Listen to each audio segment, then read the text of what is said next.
this game go the wrong way at the end and really feel bad. I'm just really not pleased how we performed today. Really disappointed in that part. On November 30th, 2025, the Ole Miss Rebels effectively lost their CEO. Lane Kiffin boarded a plane to Baton Rouge to take over LSU, leaving his organization headless, entering the high-stakes college football playoff. In the business world, this is the nightmare scenario. A founder-led startup losing its visionary architect right before the IPO. The market narrative predicted an immediate collapse. The founder was gone, so the vision should have died with him. But that's not what happened. Instead, Ole Miss walked into the Sugar Bowl and upset the number 3 Georgia Bulldogs, 39-34 under interim management. This wasn't just an emotional underdog story or a lucky break. It was the rigorous validation of a corporate system explicitly designed to survive its creator. Today, we're analyzing the 3 pillars of Kiffin's Nick Saban-light model: human capital acquisition, financial structuring, and operational efficiency that allowed the system to beat the blue blood standard, even after the founder walked out the door. To understand how Ole Miss survived, you have to look at the first pillar: a plug-and-play human capital model. Kiffin didn't build a traditional college family. He constructed a corporate roster based on a philosophy of production over potential. Most college programs operate like a research and development department. They sign high school prospects based on speculative potential, invest 3 to 4 years developing them, and hope for a return on investment by their senior year. The failure rate is high, and the timeline is slow. Kiffin realized that in the NIL era, you don't need R&D, you need aggressive acquisition. He shifted the entire organizational strategy from development to procurement, treating the transfer portal exactly like corporate free agency. For the 2025 roster construction, he bypassed the volatility of high school recruiting to acquire over 20 proven veterans. We aren't talking about depth pieces, we are talking about market-setting talent like defensive lineman Walter Nolan and edge rusher Princely Umamil. These were distressed assets elsewhere that became high-yield performers in Oxford. The system prioritized players who had verified production data over those who just had high star ratings and potential. This acquisition strategy was guided by a strict metric Kiffin calls the impact profile. After previous losses to Georgia and Alabama, Kiffin publicly admitted his roster failed the airport test. They just looked smaller than the competition. He pivoted to recruiting specifically for size and length to match SEC physical standards immediately. He stopped trying to develop 280-pound linemen into 315-pound monsters over 3 years and simply went out and bought the 315-pound monsters who are ready to play today. However, talent acquisition means nothing without retention, which leads to the acqui-hire staffing approach. This was the critical stress test during the transition.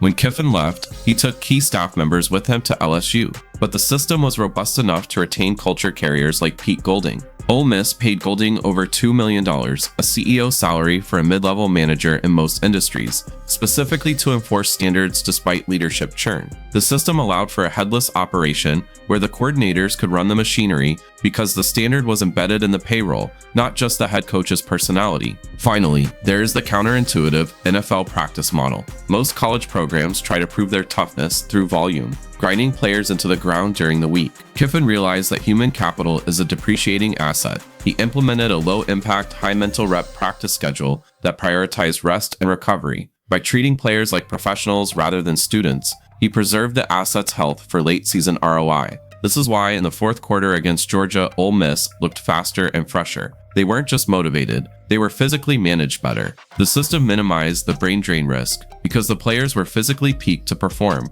regardless of who was wearing the headset on the sidelines. You cannot understand the resilience of this system without analyzing the financial engine that powers it. In the modern era, a football program is not just a sports team, it is the university's primary revenue engine and marketing arm. The Kiffin model understood this explicitly, treating the football program as a high-growth asset that justifies massive operational costs through even larger returns. While traditionalists worry about athletic department deficits, this system embraces a deficit spending strategy focused entirely on the flagship product. Consider the numbers. In the 2024 fiscal year, the Ole Miss athletic department operated at a $7.7 million loss. To a conservative accountant, that looks like failure. But a strategic CFO looks at the line item for football, an $18.1 million profit. The program isn't losing money, it is reinvesting capital to drive a much larger economic ecosystem. The data visualization for the 2024-25 season is staggering. Home games generated a $325 million economic impact for the region. This isn't abstract brand awareness. This is hard currency. In November 2024 alone, thanks to high-stakes games, the city of Oxford saw an 18.37% spike in food and beverage tax revenue and a 6.75% increase in hotel tax revenue compared to the previous year. The football team effectively subsidizes the municipal economy. To sustain this output, the system necessitated a professionalized payroll structure. This is where the Grove Collective comes in. Kiffin and his operations team utilized the collective not as a fan club, but as a mechanism to manage a pro-style salary cap. They understood that in the SEC, the market rate for a championship caliber quarterback is approaching $2 million. By aggressively funding the collective, they created a payroll department capable of securing talent that matches the impact profile. This financial structuring is also a direct preparation for the future. With the House vs. NCAA settlement looming, schools are preparing for a revenue-sharing era where they will directly allocate $20 to $22 million annually to athletes. Ole Miss is already operating with this mindset, treating players as partners in a revenue-generating enterprise rather than amateur students. The ultimate validation of this financial structuring is the program's valuation. By the time Kiffin exited, the Ole Miss football program was valued at $591 million, generating average annual revenue of $73.8 million. This represents massive asset appreciation. The system proved that high spending on human capital acquisition and staff retention yields a long-term asset value that far outstrips the initial cash burn. The win against Georgia wasn't just a victory on the scoreboard. It was a proof of concept that the $591 million asset could function and generate returns even without its primary architect. The valuation didn't drop when Kiffin left because the financial engine was built to run on system dynamics, not just founder charisma. If the regular season was the beta test, the Sugar Bowl against Georgia was the ultimate market stress test. Georgia represented the legacy brand, a dominant, well-funded traditional corporation with a 75-game winning streak when leading in the fourth quarter. They were the blue blood standard, built on long-term development and rigid structure. Ole Miss entered as the agile competitor, operating under interim leadership and facing a hostile takeover of its own coaching staff. The game verified the system's adaptability through three distinct proof points. The first was the performance of quarterback Trinidad Chambliss. Chambliss was a Division II transfer, a distressed asset by traditional recruiting standards. Against Georgia's five-star defense, he didn't just manage the game, he dominated the second half, throwing for 362 yards and completing a Sugar Bowl record 13 consecutive passes. This validates the business principle that adaptability allows mid-tier assets to outperform blue-chip competitors when placed in the right system. Chambliss rallied the team from a 21-12 deficit, not because he was a better raw prospect than Georgia's recruits, but because the system empowered him to improvise and exploit inefficiencies in Georgia's rigid defense. The second proof point was the critical defensive stop in the fourth quarter. Facing a 4th and 2 at their own 33-yard line, Georgia attempted to assert dominance.